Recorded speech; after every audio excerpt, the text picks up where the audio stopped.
Right.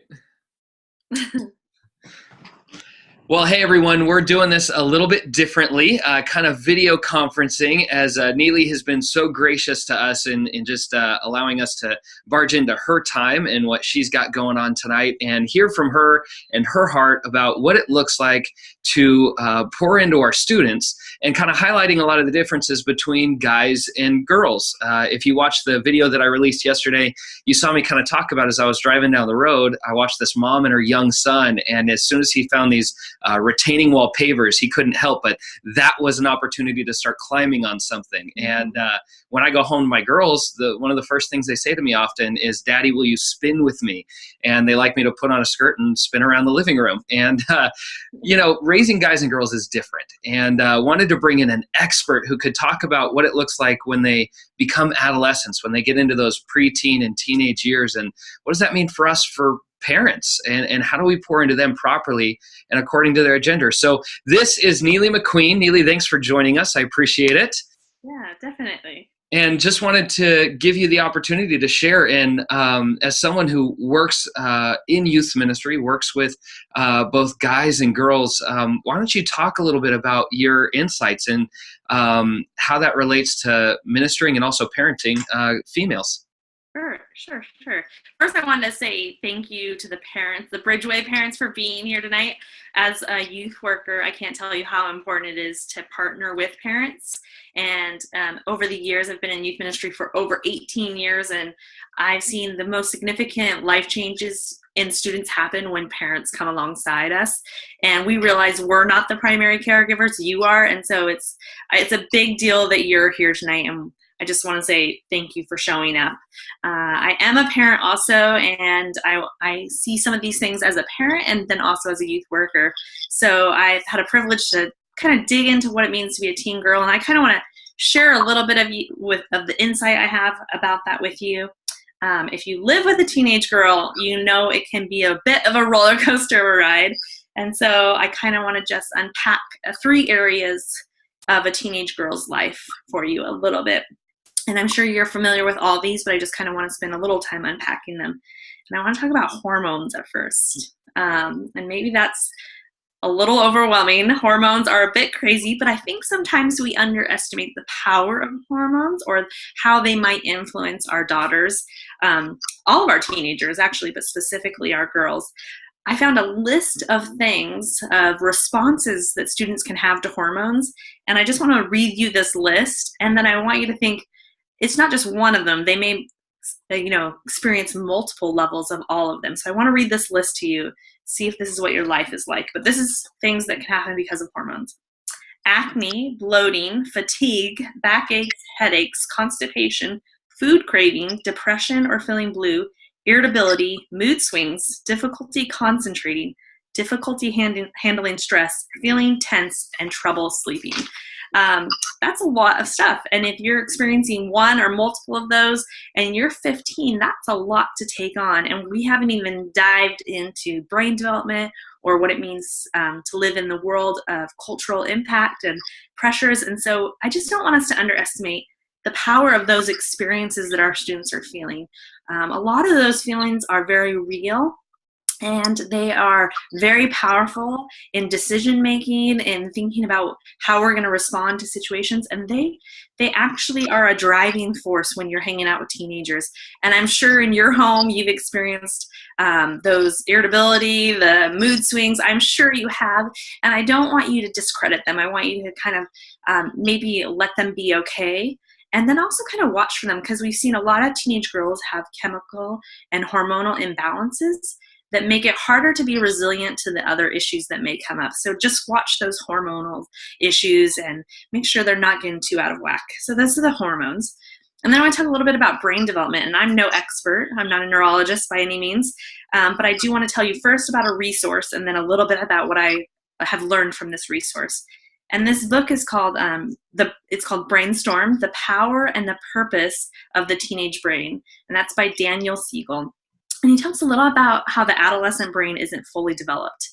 And the part of their brain that isn't fully developed is the part that is decision-making and future thinking.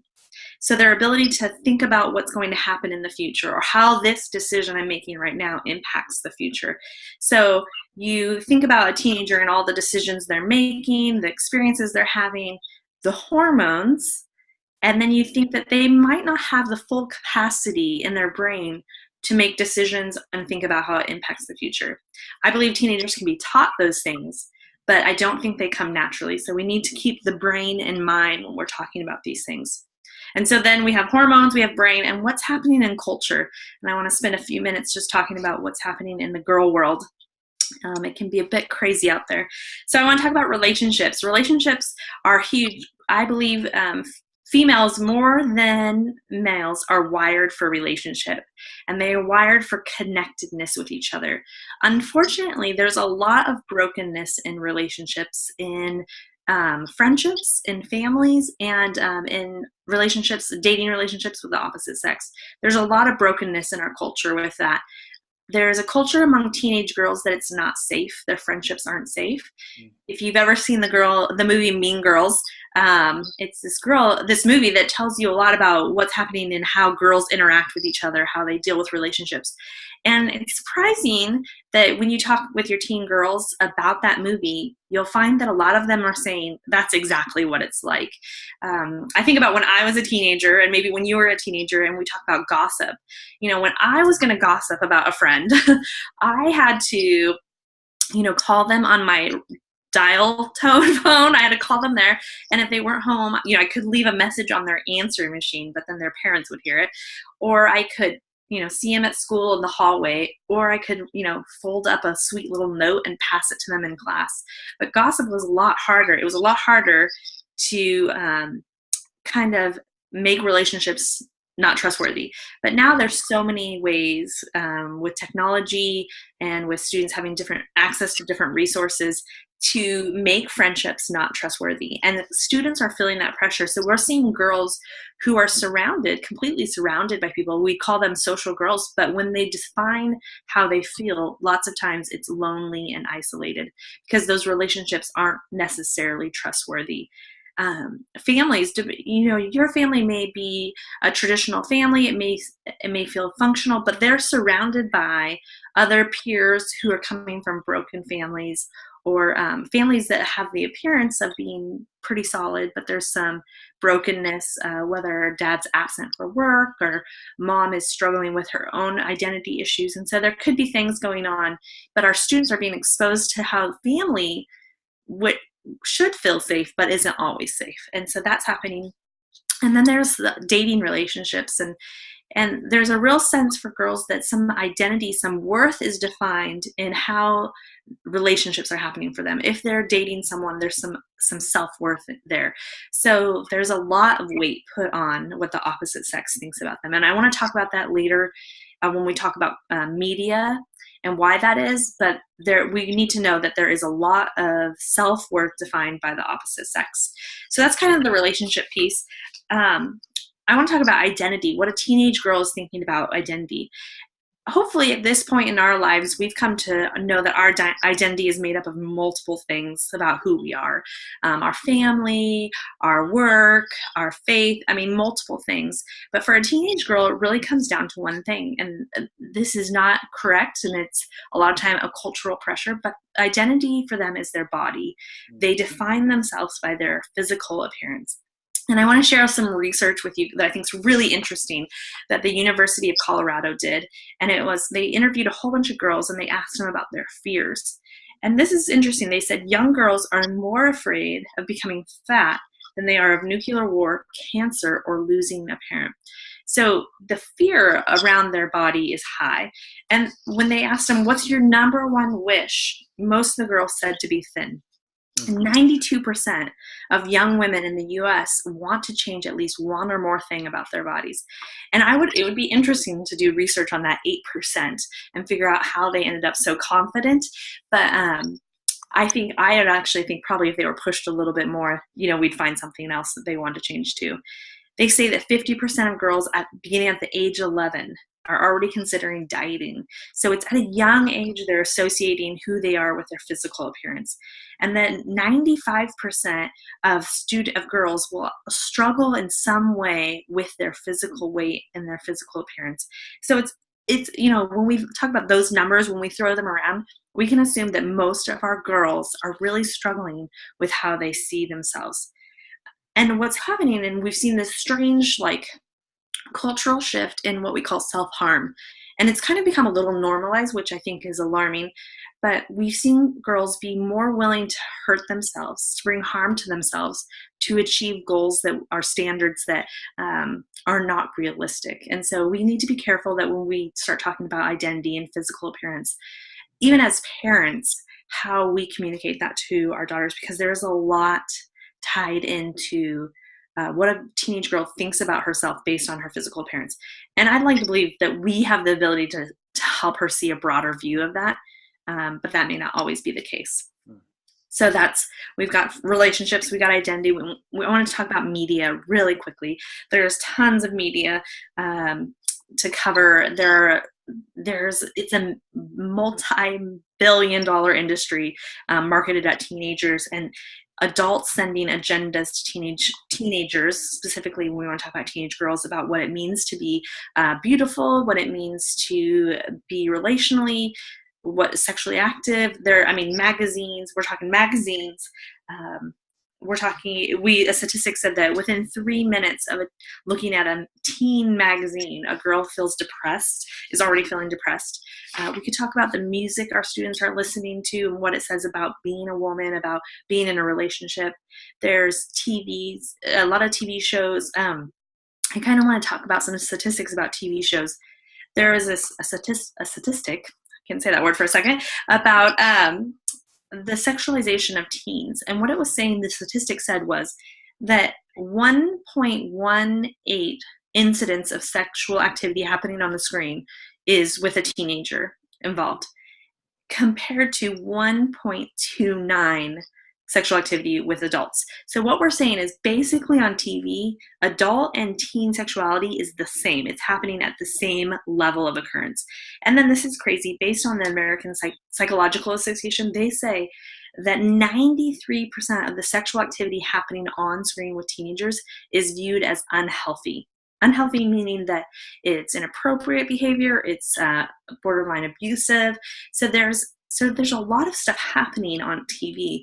In fact, I was speaking at a Christian university recently, and I was talking with some girls afterwards, and they were saying they watch a show that I know a lot of my teenage girls watch, which is called Pretty Little Liars.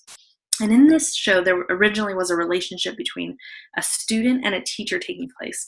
And what they were telling me is they were cheering for this relationship to happen, even though they knew it was wrong. Even though they knew it was inappropriate, they were still cheering for this relationship. So in some ways, they had the ability to go, that's not okay. But again, I for some reason want it to happen. And so that's, a message that's coming at them on the TV or through TV shows. And also the internet. The internet has changed our world. In a lot of ways, really positive. This is happening right now because of the internet. But it's also done some really bad things and opened doors for cyberbullying. Which is huge. It's crazy. The statistics about cyberbullying, it's opened the door for pornography, the access to pornography, which, for the record, we're seeing a rise in teenage girls who are looking at pornography. And a lot of times it's out of curiosity, because we're having this conversation.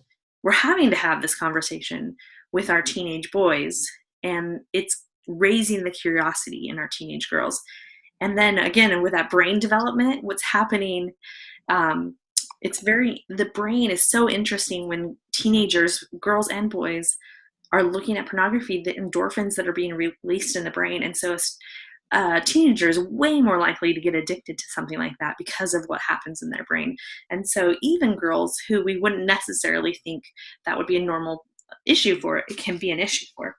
A thing I would like parents to know, I think is interesting, is how many of our students, our girls, are putting photos on Facebook or Instagram that they don't have any privacy setting on it. That means that me, who doesn't know your daughter at all, could still see all of her pictures.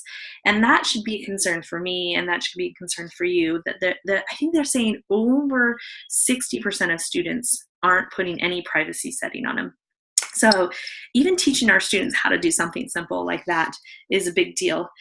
The statistics of how many people are being approached online by someone they don't know, and they don't have any in their, the assumption is that they're a peer, but that's not always the case. 1 in 5 teenagers is solicited for sex online. That's a pretty high statistic that most people don't think can touch them or isn't relative to them, but it's true, it happens. So what we find is, especially with internet, is that our students are much more vulnerable than we thought they were. And with, again, with those hormones and the brain development and that vulnerability, it's actually a really high risk area that I think we should pay more attention to as parents and as youth workers. So that's kind of that's the media that's happening. The last one I want to talk about is performance. And what research has shown us over the years, and there's a great book called Triple Bind about teenage girls, and the rise of anxiety and depression and attempts of suicide among teenage girls has been on a rise, because what we're seeing is teen girls are feeling a new pressure to perform. And never in my youth ministry experience have I had seen as many girls have injuries from sports. And a lot of it is great news. They're getting access to things they didn't get to do before. They're getting opportunities they didn't get to before. But with that opportunity is also coming the pressure to perform. And so the stress level is going up. And so you combo that again with depression, with the emotions and the depression, the irritability, and then this pressure to perform and meet a standard that's maybe unrealistic in several areas. And it's you know, you're asking for a girl to struggle with depression and anxiety and really begin to take a turn for the worse in a lot of areas. So that's the life of a teenage girl. It seems overwhelming, and I want to say it's not. It may be overwhelming, but it's not hopeless. Really quickly before I know Jeremy. Why did I just call you Jeremy? It's okay. I've been called worse. Eric. Yep. You know what it is? I'm going to tell you right now. I'm from Seattle, Washington. I didn't say that, and I'm a big Seahawks fan, so don't be upset. But I saw your San Francisco 49er football in the back, and I have another youth pastor friend who's in Northern California who we've been having a 49er Seahawks talk online, and so his name's Jeremy, so I got a little confused. I apologize. No problem. But before we dig into those questions, I want to tell you about a girl in my youth ministry right now. Her name's Emma. And Emma is, you know what? She's not a girl that would get your attention. She wouldn't draw you in. She doesn't have this amazing personality. She's a nice, very kind girl, very, very, without using this word to be negative, but very like average, not super emotional, but you know, she shares emotions. And I kind of have watched her over the years, and she's about ready to graduate. And I've been kind of amazed at how her parents have guided her through the process.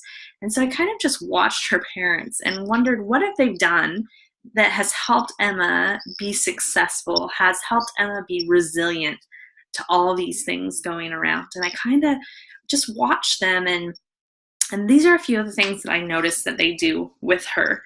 And so I'm going to just share a few of the things I've seen that they've done. They have stayed engaged even when she pushed back. So they've stayed engaged in her world. They've went out of their way when she played a sport to be the team parents. And even in her high school career, they hosted the whole cross-country team at their house for meals. They've really stayed engaged. And it's not like she was begging them to stay engaged. I mean, she's a teenager, so they were doing it even when they felt like all the signs were saying don't stay engaged. And I think we really need to stay engaged with our students even when they don't want to. And I would include this with the internet. And if your sons or daughters, specifically your daughters, if they're on Facebook and Instagram, I would encourage you to also be on Facebook and Instagram. to be their friends, to follow them on Instagram. And I would go as far to say, like, in my personal opinion, if you are not friends with them on Facebook, they shouldn't have Facebook. Or if you can't follow them on Instagram, they shouldn't have Instagram. You need to stay engaged even when they push back. The second thing I would say is get them talking. Girls really do want to open up, and they may not, again, I would say this may take multiple attempts. You may ask them how was school, and they may say fine. But really, a girl wants to share with you what's going on in her world. So keep pushing with that conversation. Keep looking for windows of opportunity to ask. Go see a movie together and talk about it. Watch a show that she's watching and talk about what you saw in it. Engage them in conversations they might be interested in. A big one is highlight their gifts. I can't tell you how important it is for your son and daughter to hear words of affirmation from you, and how they need to hear you highlight their gifts. And I know I've been around some interesting teenagers who are struggling, and I want to say sometimes it's hard to find things in certain seasons of going, man, you're good at this, because it seems like they're struggling everywhere. But keep looking for ways you can affirm them, and make sure what you're affirming isn't a cultural norm. What I mean by this is when you are affirming your daughter's appearance, make sure what you're affirming isn't something she is trying to do so hard because that's what the culture has said she needs to do. I don't have a problem with you affirming her and telling her eyes are pretty or her hair looks nice. I'm not against any of those things, but make sure you're not affirming things that are part of an unrealistic standard. So highlight their gifts, affirm them. I would encourage you, especially with Eric here, I'd say this: embrace partnerships. Please don't be afraid to ask for help. I know that parenting can be, I know personally as a parent, that parenting can breed some insecurity when your son or daughter starts to struggle. And you kind of reflect like, what did I do? How did I make this go wrong? But I would encourage you, ask for help. Ask for help. That's why we're here. I'm sure Eric has great resources in your community, at your church, that can help you as maybe your son or daughter is walking an area that is much more difficult than you can handle, and that's okay to admit. So make sure you ask for help. And the final thing I think I've seen them do is I've seen them pray without ceasing for Emma, and they've just modeled that, you know what, they trust that God's at work, and so they surrounded her with prayer, and they believe that prayer has changed them and how they see Emma, and God's given them wisdom and how to interact with her when she started to struggle with certain things, when she was going through that awkward stage, when she started to self-doubt about never having a boyfriend and what that meant about her. And they've just really prayed for God's wisdom, and I've seen God use them. And I think you have all the resources you need to help your son or daughter have the same experience as Emma, and that is turn into a great adult. And so I'm confident of that. I want to pray with you, but I'll let Eric ask questions, and then I'll pray for you guys. Awesome. Neely, that is good stuff. I was taking notes on my phone while you were talking there with us. And, as a dad of 2 daughters now, and potentially another one on the way, we're not sure yet. I'm like, okay, what do I need to know before we get there, and that kind of stuff. And a couple of things stuck out to me that I'd really like to go through once again is you mentioned a book called Brainstorm by Daniel Siegel, and then another one called Triple Bind. Yeah. Okay, and who's Triple Bind by? Let me tell you. One second. Okay. Yeah, go for it. It's a really great book. It's about the history behind it. Is the triple is that it used to be, it used to be to girls, the message was just be pretty. Like, that's all you need to do is be pretty. And then, then came the opportunities in education, and it was be smart. So be pretty, be smart. And then suddenly more opportunities have opened up to them, and it became perform well. I'm not sure what the third one is now that I say it all, but there's the triple pressure. It's not just be pretty. Now it's be smart. Now it's exceed at whatever you're doing. So there's this extra pressure, and it's very interesting, the rise in anxiety I don't know if you've experienced that same thing, as how many students I've seen now struggling with anxiety and depression and related to those pressures. Yeah, it's huge. The pressure of anxiety is a big one in our group, kind of on both sides of the gender aisle, and often for different reasons. You know, we're seeing girls that are just falling into this what seems like a bottomless pit of anxiety and depression, and guys for different reasons. So that's a big deal. That's a great point. Yeah. Okay. So the book is actually, the full title is Triple Bind. Oh, sorry. Nope, that's okay. Because I can look that up before the meeting and make sure that we have that for you parents and stuff. The other thing that I really liked that you said is you were saying, you know, stay engaged, or Emma's parents stayed engaged even when she pushed back. Mm-hmm. And I think a lot of times we'll hear, you know, speakers or pastors or whoever it is encouraging us as parents to stay engaged. And we get this image in our mind like, oh man, if I just approach my child tonight and I say, I want to be more engaged in your life, tell me everything, that all of a sudden these doors are going to open and this full house type conversation is going to be had, and things are going to be awesome. And the reality is there's going to be pushback, especially if we're starting the engagement right now. Yeah. There's going to be that pushback. And so that's staying the course anyways. I mean, we know that can be difficult. Do you have any like little tips or tricks that you can give for that? I mean, I would say the easiest is, I think, is be willing to go where they want to go. Like, hey, I want to take you to a movie. Let's go get, you know, for dad, this may be weird, but you could say, hey, I want to take you to get your nails done. I'll sit right next to you and we can talk the whole time. We can get coffee and do whatever. And you just really have to be willing to go in their world. And then, I would say this, and this is like a hard one as a parent to say, because I know that I struggle with this when my kids say stuff to me. But you're going to hear stuff. They're going to test it. They're going to test what can they say before you overreact. And they need to hear, you know, they're going to start telling you stuff, which is great. You want them to tell you stuff, but maybe you're going to hear something you don't want to hear. And they're waiting to see how you react to that. And so you've got to like kind of prepare yourself, like she might say things that are, maybe she'll tell you finally she has a boyfriend and you didn't even know she had a boyfriend. And now you've got to figure out how you're going to react to that.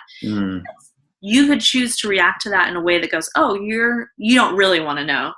You just want to know to enforce rules. You don't really want to know what I'm feeling. So we need to be careful as a parent that we want to engage and stay in there, but we've got to be willing to go, this may not be what I want to hear, but I'm going to kind of keep walking with it. Yeah. So those are the two things I would really encourage. I mean, I'm telling you, if your daughter has any interest in a certain music or a certain actor or anything, and you say, or they read a book, there's a book coming out right now, or a book that was out called Divergent, that most teenage girls are pretty interested in, or The Fault in Our Stars. Those are two books, teen books, that most of my teenage girls are really interested in, that are coming out in movies. Take them to the movie. Go see a movie with them. Yeah. And then ask them afterwards, like, oh my word, what'd you think? Like, what were you thinking? Isn't it cool how she was the hero of the story? You know, really affirm what you saw that was positive, and then ask about the questionable stuff. Did you think that was right that she did that? Or, you know, it's really, you can engage. Sometimes you're just it's not gonna be on your terms, which is harder to do as a parent, I suppose. Yeah. It's the reality. Yeah. Yeah, and I even see that to be true with like new volunteers that come into our ministry. A quote that I often share with a lot of our new volunteers is, listen, when it comes to students, they don't care what you know until they first know that you care. And it takes time to kind of prove that to them. Yeah. And so there's some foundation or groundwork that we kind of have to do before getting the fruit from that. Totally. So the other couple of things that I really liked is you said, you know, affirm girls in ways that are specific to their gifts. And that is so helpful to me as a dad, because for me, not knowing exactly how the girl's brain works and how they interpret things, you know, I come up to my daughter and I say, you know, Briley, daddy thinks you're just so gorgeous. I think you're beautiful, which is a nice compliment and great to say. But that's also something that the world has a message already attached to what that word means. Right. And if she doesn't feel she's measuring up to what the world says that word means or is defined as, that compliment can kind of falls shallow or short of what it's intended to. Yeah, it's interesting. Actually, my daughter is like a total princess, which is so not what I ever imagined my daughter being like. So it's a little bit of a learning curve for me as a parent, but I know she wants to hear that I think she's pretty. So I tell her that, but we go through a list. I think you're so pretty. I think you're so kind. You are such a good friend. You are so creative the way you dance. And I try to list multiple things that I see and affirm in her. Like, I love the way that you're such a good big sister. Like, just kind of really being specific about the things I see that I like. So I'm not like, a lot of people are always like, you don't even want us to say that they're pretty. I'm like, no, I think girls need to hear that. I just think they need to hear the whole. I want to unpack what that word means to me too. Like, you're pretty or you're beautiful to me because you do these things. Wow. Not because of the size of your pants or because of the way your hair looks, but because you're kind and you're loyal and the way you treat people is really beautiful. Mm.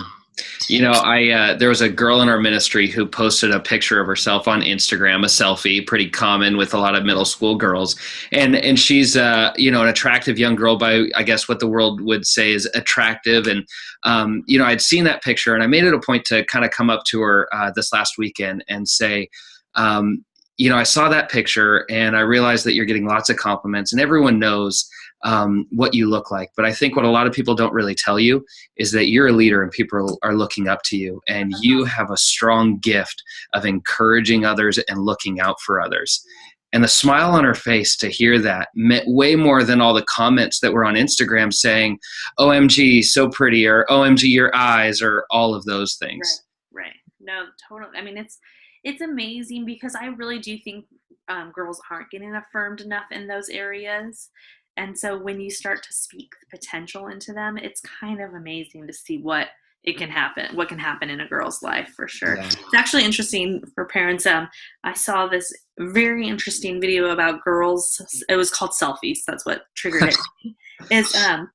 It was teen girls talking about their moms and how their moms perceive their own beauty. And it was so interesting to me that these teenage girls began to question their own beauty because they had heard and watched their parents question it so much for themselves. So these girls were saying, I remember my mom always looking in the mirror and trying to fix her hair. And I remember she would always not want to be in the family photo or whatever. And it was so interesting that they began to perceive some of their own issues with their identity and their beauty because they saw that their mom was having it.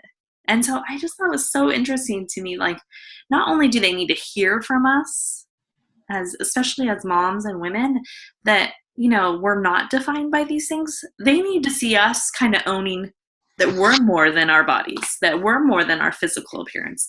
I'm proud of my crazy personality. What am I proud of? And does my daughter hear me talk about those things about myself? It's actually kind of it's very interesting. It's one of those Dove commercial things. It was really interesting. And as you were sharing that as a dad, as a husband, the thought that triggered in my mind was this: how much would it mean to my girls as they grow up to hear me affirm their mom with more than just look how pretty your mom is, but for me to come to them in private moments or even public moments and say, you know what I love about your mom so much is she's got a heart for a lot of the people that no one else really notices, or your mom is such a great hostess. And it means the world to me to know that we can invite anyone and everyone into our home. Yeah. That's a cool thing. It is cool. And I think too, they say girls marry someone like their dad. So dad, what are you measuring? What standard are you setting? Are you showing your daughters that, they want someone who loves them no matter what their physical appearance is? And that's a really, really important role that you have as men. Yeah. Wow, that's huge. Well, let's dive into some questions. Kind of a mini Q&A thing is I tried to think of questions that parents have asked me in the past and might be wondering as we've kind of had these conversations, and we'll kind of steer yours towards the female side of things, considering your personal application in that area. Mhm. So let's start with just the category of social media. Over the past 3 weeks, social media has come up in every single one of our categories. And I think that's because it's such a big deal right now. Yeah. Um, what are the unknown reasons that young girls are drawn into social media? It seems sometimes like there's bigger core questions that they're kind of seeking answers to, and they go right to the social media for that. So maybe talk about both of those. What's the unknown reasons they're drawn to it, and what are some of the questions they're trying to answer? Well, it goes back to that wiring of a teenage girl and that her need for connectedness. And I think, you know, as much as even as adults, we could say like, that's not real relationships happening on social media. Well, still, a lot of us even go like, oh, I have all these friends online. We've made some connection relationally. So I think there's this access to relationships 24/7. So the need to be connected has gotten easier. So they can connect instantly with friends without having to need a ride there or permission to get there. They can get connected with their friends. And I think, there's a real sense of need for community and friendship for girls. And so although social media is not authentic connection, to them it feels like it. So Mm. they're gonna be driven there, and they're gonna find a way to do it. Snapchat. I know a lot of our students do Snapchat. You might not believe this, but we have so much sun in Washington right now. So I'm gonna move the camera just a little bit. No, you're fine. That's right. I don't want to glare too much, but we see the Snapchat happening, which is like these. I don't want to talk about it if you guys already know, but this idea that like I can send you a photo for 5 seconds and then it's gone and disappeared, which we are smart enough. Again, think about brain development. We as adults have the development in place saying that picture is not gone. It exists somewhere, but they don't have the full capacity to fully get that. And so we have to help them kind of understand that truth. And then there's another one called ask.fm. Do your Mhm. students do So that? we just talked a little bit. I imagine there are some of our students doing it, and we just kind of highlighted that briefly last week in our last parent seminar. But go ahead and talk about that for those that maybe weren't here.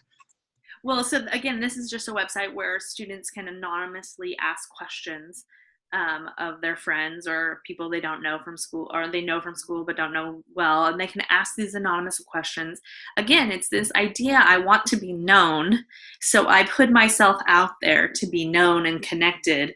But really, again, when we talk about vulnerability, we're just making ourselves vulnerable to predators and to cyberbullying. And so there's just so many false illusions about being protected online and connectedness. And so it's kind of sad to see how much students are. I mean, how much, if you look at how many hours a day they spend online and the easy access, you can't really. My personal opinion, maybe someone would disagree, but you can't like take those things away. I mean, what you have to do is teach your students how to use them and about the risk factors involved with them. And so you have to equip them because their brain isn't doing it for them. You, as a parent or a youth worker, have to equip them what's happening online. Yeah, that's huge. So, in talking about social media, and you mentioned that in a lot of ways, girls are looking for that connectivity, that community. And even though it's not real true community, as like we grew up with in a lot of ways, that's what they're seeking. And in a sense, finding, if not for anything else, in short little bursts. So, as parents, how do we come alongside of our students and answer that deep desire for community in a life on life way? How do we facilitate some of that stuff? Yeah, that's a great question. I think there's a couple things. I think I love, and if I had a hope for what my home would be like when my kids were just entering the teen season, but when they're all in the teen season, that my home would be a place of community. So making your home a place where the community can happen, I think, is a big deal. I also think I've seen a lot of parents, and I'm sure this is none of your parents, but I've seen a lot of parents not put a high value on programs that we do in our youth ministry that are about connection. So we do a small group program where we really build into connection, and it's done with an adult presence. And so the value of an adult presence there is they're going to be the ones who make sure, bullying isn't happening. They're going to make sure conversation is steered in the right direction. They're going to help with some of the asking those right questions and making right choices. And so we really build into that small group program, which I'm assuming you probably have a small group program similar. But then I've seen parents take that away as a consequence for maybe abuse of social media. And what I don't think we realize what we're doing is our students are asking for connectedness through social media, and then we're taking away the only authentic place it's really happening. So one, I would say, make your home a place where community happens.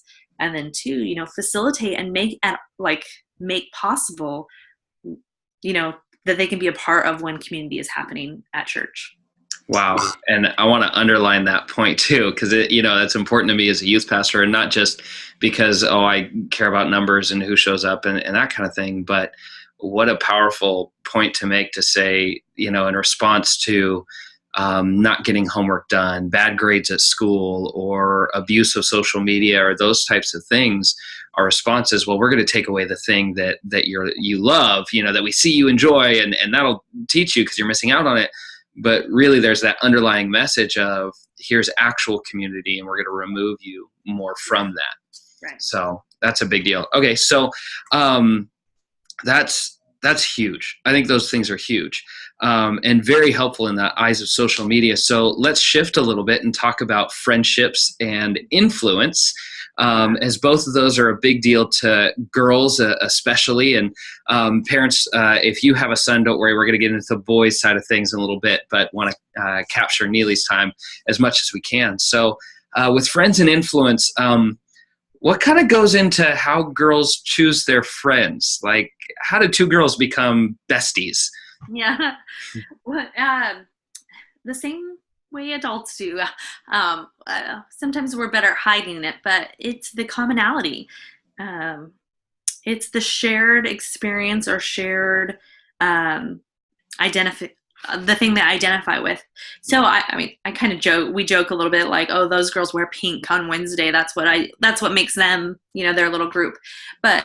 And those aren't bad.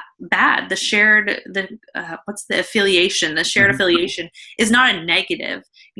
A lot of times that can be a great thing. As our small groups, we put 8th grade girls together, so we're taking advantage of their shared affiliation there. We're putting them together.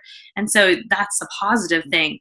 But what we see is then it becomes a negative in the sense that what clicks, you can't be a part of this friendship unless you identify with these things.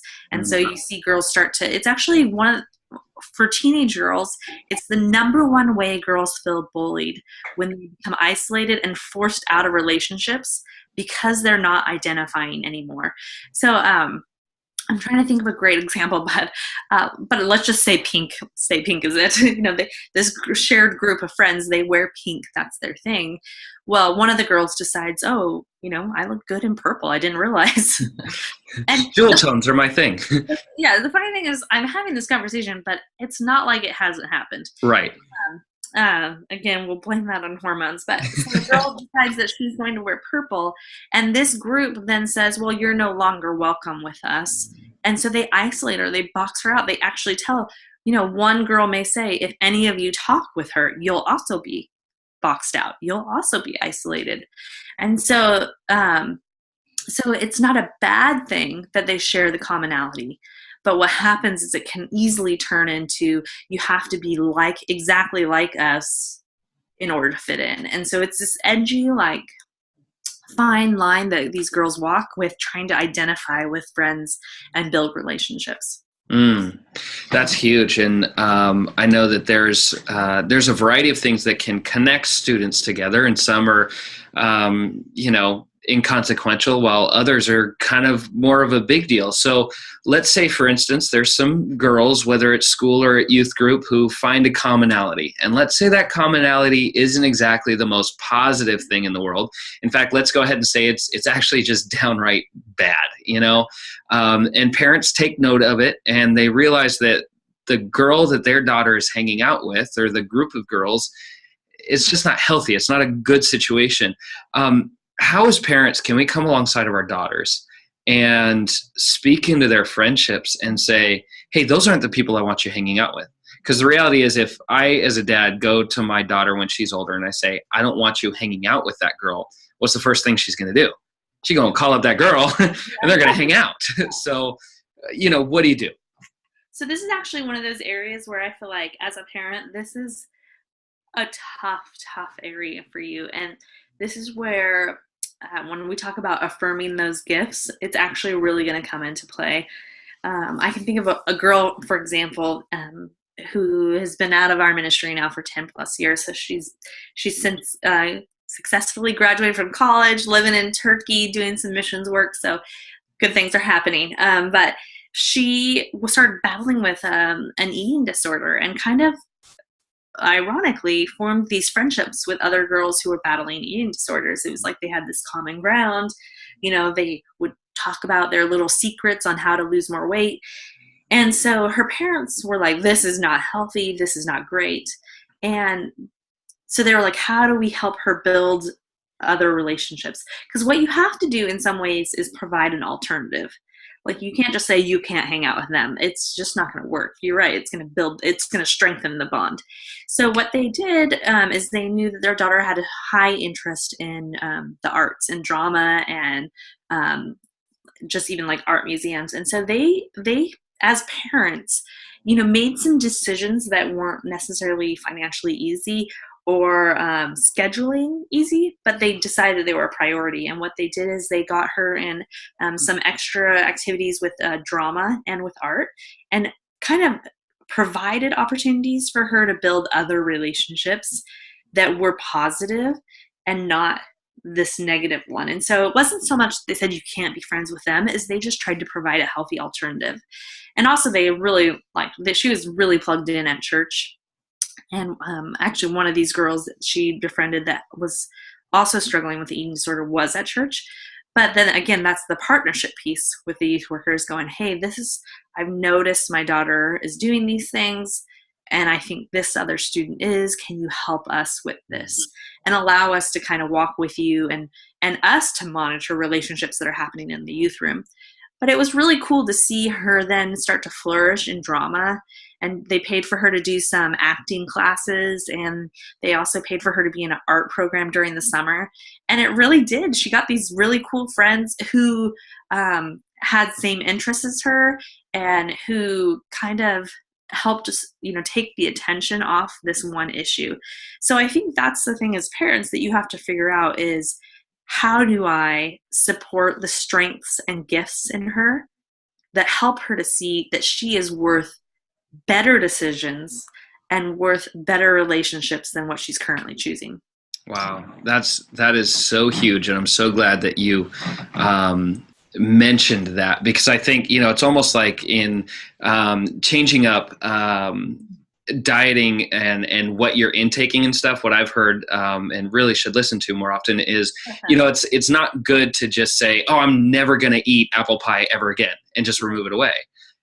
Better is to say, instead of apple pie, I'm going to have this over here, and supplement those things. And it kind of sounds like it works similarly with the friendships that our students have, is to not just say, cutting it off, you can't talk to them, you can't social media with them, figure it out on your own. Right. And to that point, I think when I see parents do that, those are also the parents who tend to be what I would call the dive bombing parents, where for the most part, they hover up here and fly around and do their own thing. When they see a problem, they dive bomb in real quick and then get the heck out of there. And to what you're saying, both in the affirmation world as well as in our students' friendships, it's much better to kind of walk alongside them, to be a troop on the ground in the trenches with them. So it doesn't appear like, oh, you're only here when you think there's a problem. Right. Well, that goes back to even like, building community in your home. You're going to become, teenagers think that they like to send messages that they don't like adults. And it's just not true. The longer I've been around them, the more, I realize how much they value. And I'm like an uncool parent. I feel like I should say that. Like, and I actually currently have some of the roughest girls in my ministry that I ever had. So, but I am an uncool parent, and I fall a lot. I try to be cool, and when I try to be cool, I usually fall. But they really want to hear what I have to say. And I would say the same thing about your kids. They may send all the message to you that you're uncool and they don't care what you think, but deep down they do. And so when you open your home and you begin to like make yourself available to them, begin engaging, they're going to want to know what you think about their friends. They're going to want to know about those things. It takes time. It's, you have to build into it, but they do. They are much more interested in our insight than they even are willing to admit. Yeah, that's huge. So what are maybe the top 3 or 5 biggest influences in a girl's life as she's going through those preteen and teenage years? As far as the culture, or just what influences decision making and maybe perspective or something like that. Yeah, they say there's a study out there. It's written by, I'm horrible at remembering names, but it's called "Killing Us Softly," and it's about teenage girls and talking about the journey into womanhood. It's actually a lecture series by Jean Kilbourne. That's who it is, Jean Kilbourne, called "Killing Me Softly," and she talks about this the reality that parents are still number one influencers, which I think is super interesting. But you begin to see that one. It's because they've been around. There's longevity with parents, obviously. Been there since the beginning, so there's longevity. Another one they said is grandparents, but this is when it comes to spiritual influencers, I should say, is grandparents. And the third one is friends. And then the fourth one is media, and then the fifth one is church, which I found really interesting. But there was these influencers, and I think what happens in adolescence is parents, when they come into adolescence, parents are number one for sure. But teens and media begin to start, peers and media start to become a rising influence in that time. And so you still have the most significant influence in your son or daughter, without a shadow of doubt. But you have to know that their peers and the media are the second thing they're listening to. And so I would stay engaged with, their friends, and I would stay engaged with media. I mean, you don't have to watch their shows all the time. You don't have to listen to the music. You don't have, but know about it. I mean, it's easy as simple. It really is as simple as getting online and reading like Entertainment Weekly is an easy resource for parents. Or Wayne Mueller has a website for parents, and he reviews what's happening in media. And so you don't have to watch the things, you don't have to listen to music, but he'll kind of give you a little like, hey, here's what's happening. And so you can know what that other influencer is saying, so you can know whether you can affirm it or if you can counter it. And that's really helpful to kind of stay engaged in that idea. But yes, statistically, they're saying still parents are number one, which I think is awesome. That's great. That's phenomenal. You hear that, parents? You're number one. That's right. Cool. So let's transition. Let's talk school a little bit. How would you, or I don't know if you've thought of this before, what do you think the 3 biggest fears girls have every time they go to school? Probably, what will people think of me is probably 1 through 3. What will people think of me? I would say most girls feel some pressure of, I'm not good enough. And so how does school affirm that fear that I'm not good enough? And I think those probably honestly sum up the 2 greatest fears. What will people think? And will this be another place that I don't measure up? Perfect. Are there any unknown or hidden major pressures that girls feel at school, and maybe those fears kind of tie into that? But watching some of the students walk around campus and seeing them in that environment a couple of times as I've been on campus, it's interesting to see the differences between them at school and them at youth group. Yeah. Yeah. I mean, school is not safe. And I mean, yeah, it's not safe. And I don't mean that in like a physical threat way, but I mean, it's not a safe place where a student feels necessarily that they can be who they are and that that's okay. And so we have to kind of, equip our kids to walk into that. There's a book called Going, I'm just like a book resource right now here, but I'm loving it. I'm typing all of them down. it's called Going Public. And that one, I do not know who that one's by either, but Going Public is about how do you help our students survive public school? And it's kind of this commitment like, hey, this is what we've made our decision to send our kids to this school, but no, here's the realities of public school and how do we equip our kids? And one of them, it's not safe, and they're going to need problem solving skills in school. They're going to need to know how to work out problems with teachers, they're going to know how to work out problems with peers. And so they're just going to need to be equipped to walk into school. I even think about myself as a teenager, and school was not necessarily safe for me. I had a negative interaction with a math teacher who, was to me like, he said things to female students, and me included, that shouldn't have been said. Mm-hmm. And they're encountering more weird things like that aren't necessarily, newsworthy, but they are traumatic for a student to experience. And so we just have to equip them, one, to know it's okay to share it, like, hey, tell me, what did he say? Yeah, that's not cool that he said that. Oh, I'm really proud of you for how you handled that.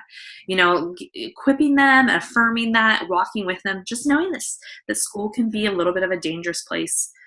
And kind of affirming, it's the triple bind, that their whole identity is not tied to their grades. Yeah, that's huge.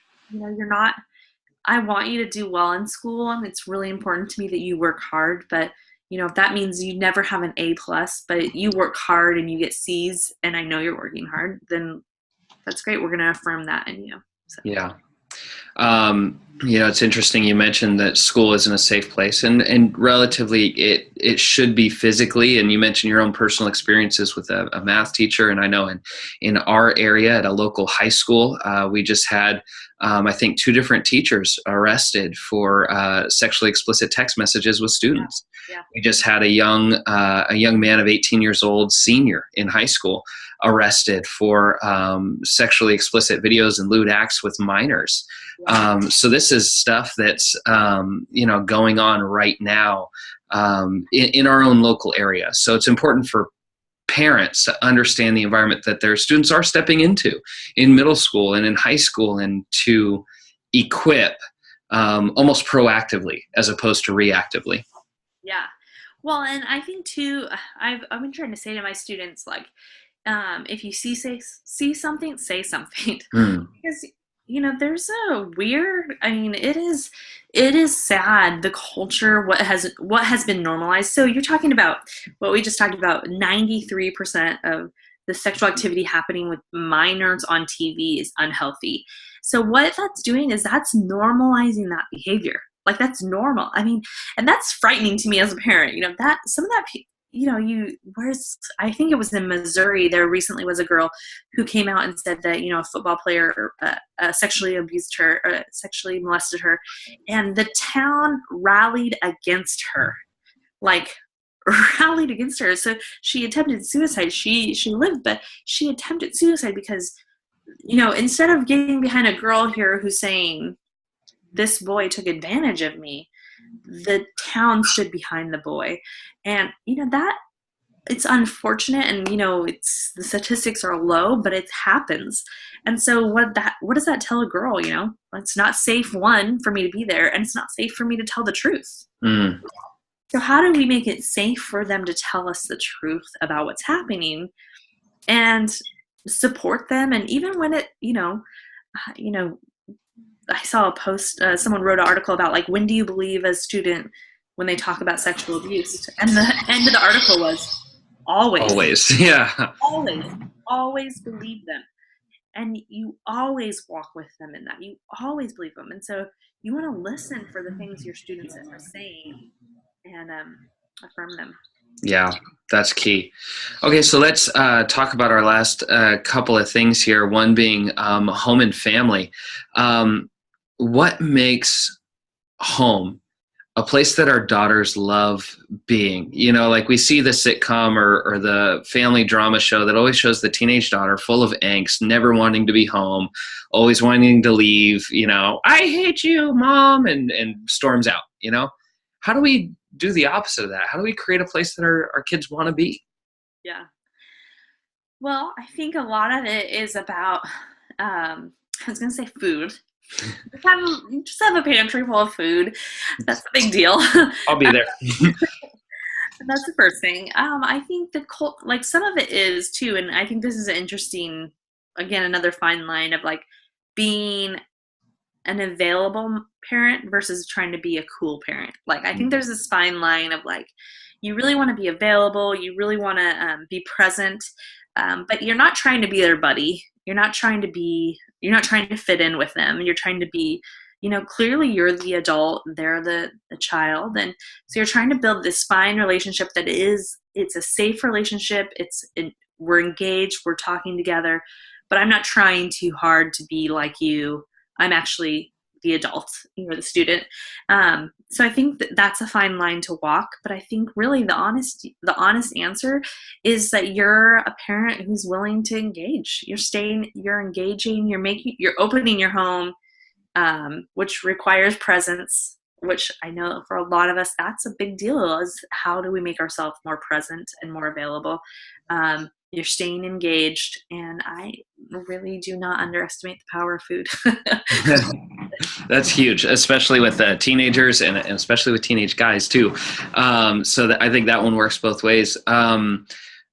What are some core things? And this is kind of a big part of what we're doing tonight. What are some core things that families provide girls that help them to grow to have high character and high confidence and really value their own personal relationship with Christ? Yeah.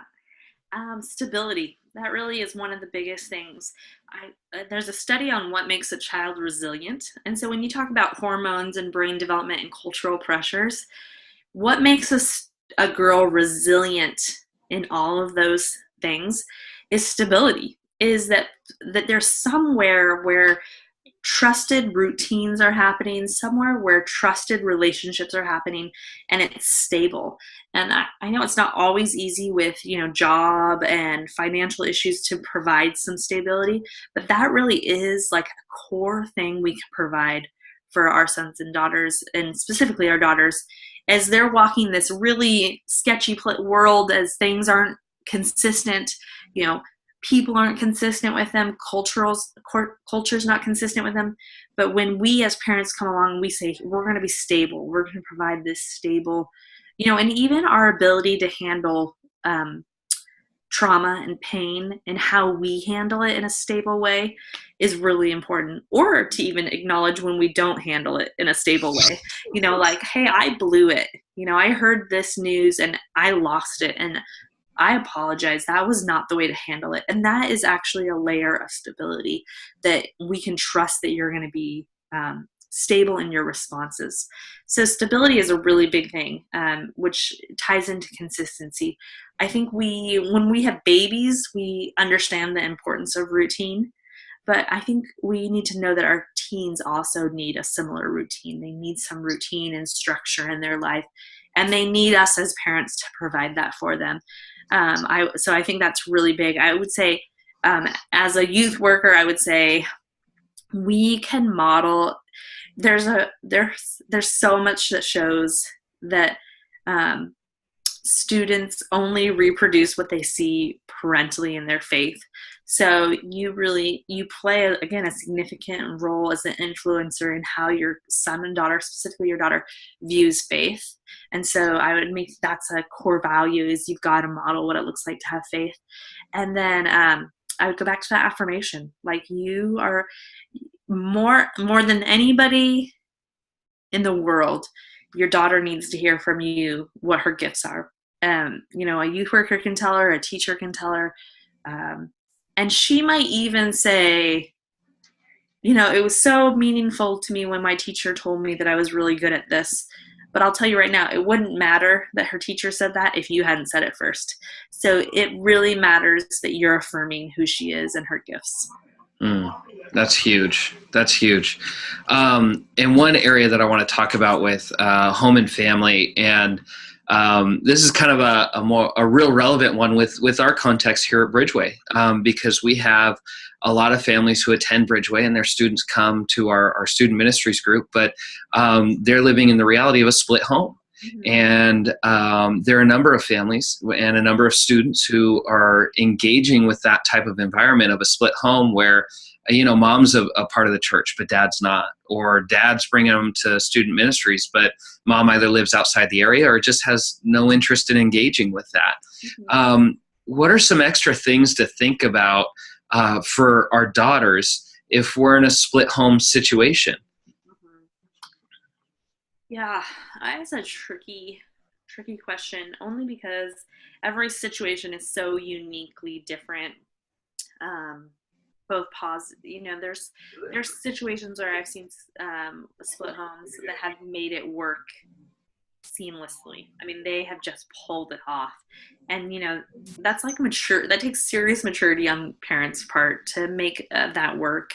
And so I've seen that happen. And then you've seen the students, at least, that have come in my ministry, that they're there every other week, and when they go to camp, we have to get parental permission from both. Last summer I had dad on the phone telling me if I took his daughter to camp, he was going to sue us, but her mom really wanted her to go. And so, you have this tension. So it can work really well and fine. And then it can be really painful and hard.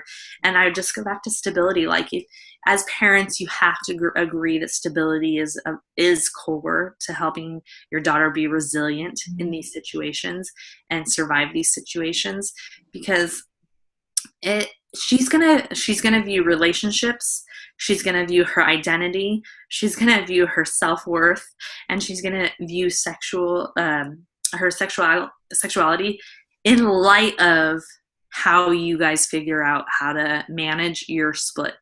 And all of those things are going to be tied to it. Not just one area, all of them will be tied to how you manage the split. And so one of the parents is going to have to be willing to say, I'm going to work this out. Hopefully both parents are willing to say that. But you're really going to, if you're the parent who's coming and your ex is not willing to figure this out, you're going to have to kind of go the extra mile to make it happen. And this is where I would actually also say, there's a weird culture in Christian community that runs from counseling.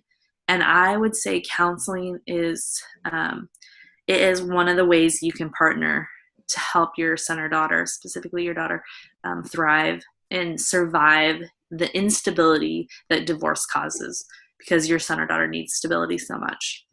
Yeah, I couldn't agree with all of that more, Neely. I think that's fantastic. I think there's a lot of parents in that situation where they feel like the other parent is not being agreeable or meeting in the middle by any stretch of the imagination. And the reality is, when that happens, it means we got to go the rest of the way. We got to cover that in exchange, and that costs. That's expensive on our end, but the value in doing that for our students is ultimately so high, and it far outweighs the cost. So how about this? How important is it?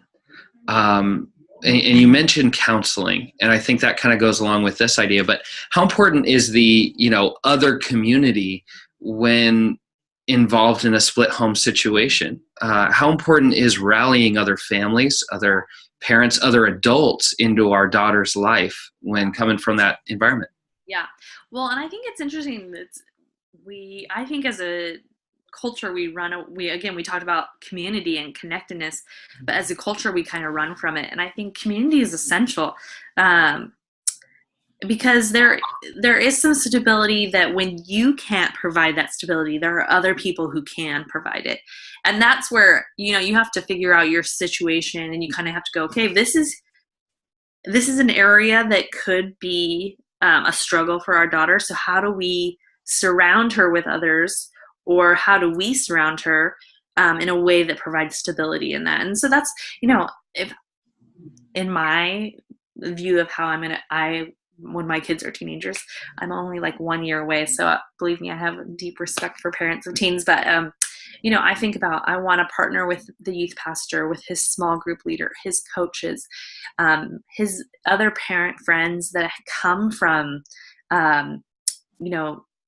a traditional family, so to speak. I want to partner with as many people as I can to build into that stability and counter any instability that has happened because of a divorce or separation. So, yeah, I think that it's vital, as a youth worker in my area, and I would just assume Eric has similar, I have a list of resources in my community. If a parent came to me and said, my son and daughter needs this resource, I could provide it with them in my area, and what that looks like. Because, we need to, I don't know who said it, and I don't know if it's, don't want to give the wrong person credit, but, it takes a village, and I think that's okay. I think, to the single parent in the room right now, it's okay that it takes a village. Like, that's a gift from God, that we have other people around us who can provide the stability that maybe at this season in our life we can't provide for our kids. So taking full advantage. And that's the humble piece as a parent, being willing to say, I need help.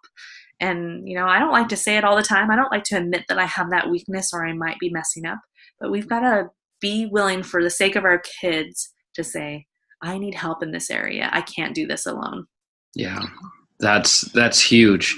So last, I guess almost a lightning round of questions, I suppose, but I can't imagine it's going to go super fast. What are some messages that we should send but often don't send to our daughters? I would say, like, some of the things I think reminding them that they're loved unconditionally. I think we assume that our kids hear it enough, but they don't, that they're loved, and that who they are matters. What makes them up as a human being matters in our family, in our church, in our world. So yeah, I'd say those two things, loved and mattered. Perfect. How about the opposite end? What are some messages that we should not be sending to our girls? Well, I would say primarily I get saddened when I hear anything that talks any messages that tie a girl's worth to her physical appearance or to her ability to be a bride. I don't know how to say it, but I know there's lots of people who say, oh, you'll be a great wife someday. And I think that's true. I think most girls will be great wives someday. But, you'll be a great president of the United States first. And I just think, let's not define their window for them. Let's let them do it. Perfect. What are some messages, and this is kind of an interesting perspective, but what are some messages that guys need to hear from mom? Yeah, I saw that question. I love that question. I think they need to hear that from mom, that they enjoy who they are, that they enjoy that who you are. I think teenage boys kind of tend to have a heightened insecurity that they don't necessarily let on as much as girls do.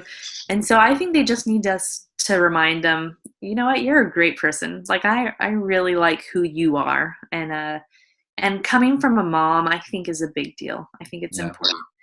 I actually think when that study on influencers, the parents, they said that mom is actually more of a spiritual influencer than dad traditionally. And I don't know if that's a matter of time and presence, but that's kind of what they broke it down. Wow, that's interesting. I remember growing up and in junior high, nothing made me more personally proud than when I legitimately got my mom to laugh at something that I said or did. And especially when it was publicly. And knowing that my mom was truly enjoying my Right. humor, Yeah, just, that was such an affirming moment for me. totally. So that's cool. How about this? What are messages girls need to hear from mom? Yeah. Well, and I would go back to that, what we talked about a little bit in the selfie idea that girls need to hear from their mom. They need to see that there is hope for their identity, and they need to hear moms talking confidently about who they are. They also need moms to talk about their friends in a positive way. They need to kind of model for them what healthy friendships look like, give them a better idea of what it looks like. I I laugh because sometimes, the moms groups at my kids' school feel a lot like the high school cafeteria. And I think it's a shame that our brokenness comes out relationally because I think we pass that on. And so, moms, I would really encourage you to model a healthy view of yourself and a healthy view of your friends to pass on to your daughters. Oh, phenomenal. And last one, what are messages that girls really need to hear from dad? Yeah. I think the affirmation of their gifts is a huge one from dads. I would put that as like number one from dad, that dad is speaking into them about their abilities and who they are and their giftedness. And I'd also say this, that she is watching you for what is appropriate um, uh, behavior and response to women. And so, how are you interacting with women, specifically your wife or significant other? And she's looking and watching to see what is the right way to treat another woman. So, those two things. Oh, phenomenal. This is gold, Neely. This is just, I love it. Well, thank you so much for spending time with us. If parents wanted to get in touch with you or follow you on Twitter or whatever, how would they do that? Yeah, on Twitter you can follow me at Neely M, which is NEELYM. And then my email is neelym@occ.org. And feel free to email me any questions. I'd love to follow up for sure. Awesome. Awesome. Well, again, thank you for spending the time with us. Thank you for all of your insight. As a guy and a dad, you have perspective that I could never have. And so it's super valuable to us. For those that weren't aware, Neely spent the first week of our Battle of the Sexes series talking directly to our female students, and they haven't stopped talking about it since. So just a prized friendship for me, and just very appreciative. So thank you so much, Neely, for being with us. Yeah, thanks for having me. All right.